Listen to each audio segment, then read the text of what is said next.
Joj, ljudi, šta radite? Ste dobro? Majo, kako je bilo u Dubaju, čoveč? Top, Šta si radila u Dubaju, bre? Ja uživala.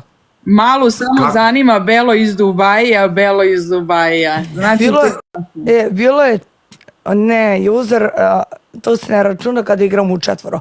Bilo je top, ali pošto sam postala zaštitno lice jednog našeg poznatog kreatora, morala sam da se vratim, da odradim kolekciju nekih slika i tu, da kažem, da iznesem tu kolekciju, da islikamo i onda se opet vraćam. Jer mi se... Da, zato što mi se mnogo svidelo. Znači... Koliko si dana bila, Majo? Bila sam 6 dana. Ne, od prvog... 6 meseci da odeš tamo. Majo, to mi je previše. Kako da izađem 5 dana, tamo 5 dana, da mislim, neke stvari 5 dana. Majo, Molim?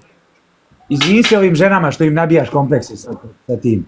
Majo, Da. kakva je ona frizurica bila, to si izgledalo tamo. 40 pojena, kako? Dobro si izgledala, ti kupila opremu sve.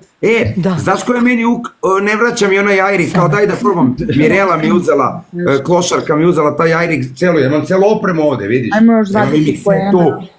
I neće da vrati, vidiš, meni ima celo studio. Čekaj, Mirela, Da. I ne vraća mi ništa. Hvala Senade!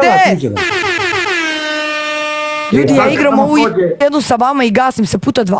Nema veze, zvali smo te da te vidimo. Volim vas, ljudimo. Kako? Pa nije to skupo, Boro. Puta 2, ljudi. A Boro, dakle Pa nije, ali neće da vrati. Neće da vrati, nije meni fora, ne treba meni.